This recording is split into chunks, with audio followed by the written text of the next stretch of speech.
Assalamualaikum warahmatullahi wabarakatuh. Pagi ini saya akan bicara tentang belajar bahasa jiran.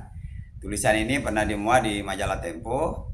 Mengapa penting? Karena di belakangan hari ini banyak warga kampus di Indonesia yang mengadakan kunjungan ke universitas di Semenanjung. Ini adalah sebuah usaha baik untuk mendekatkan kedua warga akademik agar ada pertukaran gagasan, kerjasama, dan lain-lain. Tapi yang saya akan soroti adalah soal bahasa yang digunakan. Apakah orang Indonesia paham atau tidak apa yang mereka katakan? Saya khawatir kita sebenarnya bertukar tangkap dan lepas. Ya. Misalnya, pernah nggak ya ketika orang Malaysia menyebut pom boleh ubah ya, sebagai padanan dari kata variable ya. Ya kita memang juga mempunyai kata yang sama peubah, tapi itu jarang digunakan. Dan kata lain mungkin ketika kita sedang bercakap-cakap di sela jeda kopi ya, coffee break. Bayangkan kalau orang Malaysia pemberita mengatakan, kan kita tidak menangkap pesannya, kecuali mereka mengatakan reporter ya. Ini betapa sesungguhnya menggambarkan bagaimana bahasa Indonesia dan bahasa Malaysia itu sudah menemukan titik pisah. Di Malaysia, Dewan Bahasa itu bersikukuh selagi tidak ada ya, dalam ya, bahasa Melayu, baru kemudian mereka menyerap bahasa Inggrisnya ya sebagai kata serapan. Oleh karena itu kita sering menggunakan kata kumpulan sebagai padangan dari kata grup misalnya. Oleh karena itu kita mempunyai kesempatan yang besar ya, selagi hubungan ini terus berlanjut, maka orang Indonesia wajib memahami bahasa Malaysia secara lebih baik agar komunikasi yang dibangun itu menghasilkan kepahaman yang sama, persepsi yang sama, dan pesannya utuh.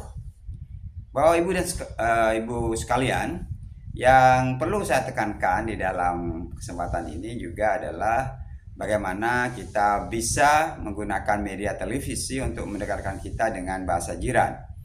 MNC masih memutar acara Upin Ipin ya. Oh iya, di sana acara itu disebut rancangan, ya, rancangan televisi, rancangan television ya. Itu yang saya nyatakan tadi, karena televisi itu agak sulit ya digunakan, maksudnya dicari padanannya dalam bahasa Melayu, maka mereka menggunakan television ya untuk televisi. Nah, ini hanya sekelumit betapa kita sudah mengalami titik pisah ya dengan bahasa serumpun ini, sehingga ke depan kita perlu mencoba untuk mendekatkan kembali, meskipun kita tidak menyangkal bahwa kadang serapan bahasa Indonesia yang berasal dari Belanda itu tidak digunakan di bahasa Malaysia. Misalnya kata kulkas, di sana menyebutnya peti sejuk ya. Hanya peti sejuk kan masih bisa ya, ada di dalam khazanah bahasa Indonesia. Peti itu kotak, sejuk itu dingin. Karena kulkas itu adalah kotak yang dingin ya, maka penggunaan kata itu sebenarnya kalau sering digunakan, sering diucapkan, itu akan menjadi akrab dalam percakapan sehari-hari. Jadi kunci dari bahasa itu kan soal digunakan sehari-hari, bukan soal kemudian kita merasa lebih gagah sebab kita menggunakan bahasa asingnya. Dan tidak keliru sebenarnya untuk mengayakkan kosakata bahasa kita sendiri. Bapak Ibu sekalian, sekali lagi saya ingin tekankan bahwa sebelum kedua bahasa ini, termasuk bahasa Brunei yang masih menginduk kepada bahasa Malaysia, Singapura masih menginduk kepada bahasa Malaysia, tidak ada salahnya untuk merekatkan kembali tanpa mengabaikan sejarah masing-masing. Toh sebenarnya bahasa Melayu itu kan lingua franca ya. Kedua negara juga menyerap banyak bahasa asing, apakah bahasa Inggris, Arab, Portugis, Cina, India, Sanskerta ya.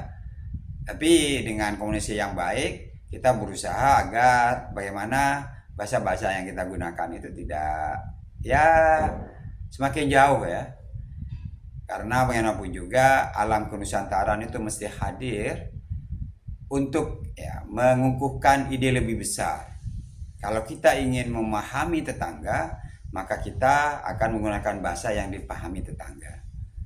Itu yang saya bisa sampaikan. Terima kasih. Wassalamualaikum warahmatullahi wabarakatuh.